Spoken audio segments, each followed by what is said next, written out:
মামা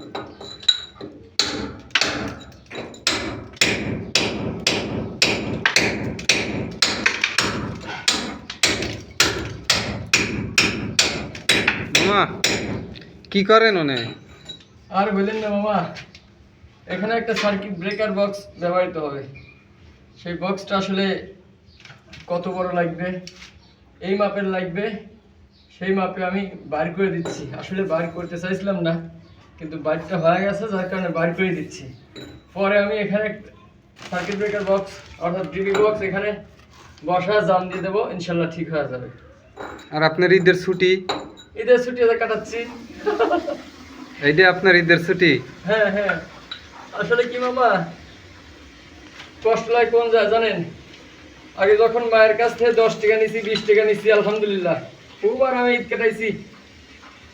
আর এখন 1000 টাকা ঈদ মনে হয় না। তবে হ্যাঁ, আমার কাছে ঈদ তখনই মনে হয় যখন আমি কোনো বাড়িতে কাজ করে 2000 টাকা বিল পাইছি। আপনাদের হয়তো বা বছরে 2টি ঈদ হয়, আর রোজার ঈদ আর কোরবানি ঈদ। আর আমার কাছে আলহামদুলিল্লাহ, আমার কাছে 2000 টাকা যখন হয় পকেটে, তখনই আমার কাছে ঈদ মনে হয়।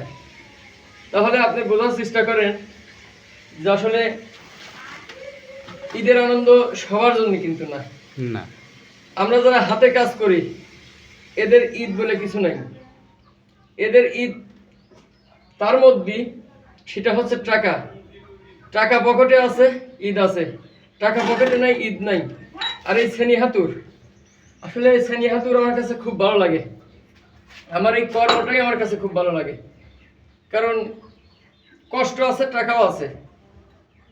তারপরে যে কথা বললাম না, যদি আমি হারামভাবে যাই তো অনেক টাকা কামাতে পারি, কিন্তু হারাম, যার কারণে হালালভাবে আসছি, যদিও শরীর থেকে পানি ঝরছে, তারপরে ভালো লাগতেছে এই জন্যে যেন আমি কষ্ট করে টাকা ইনকাম করছি।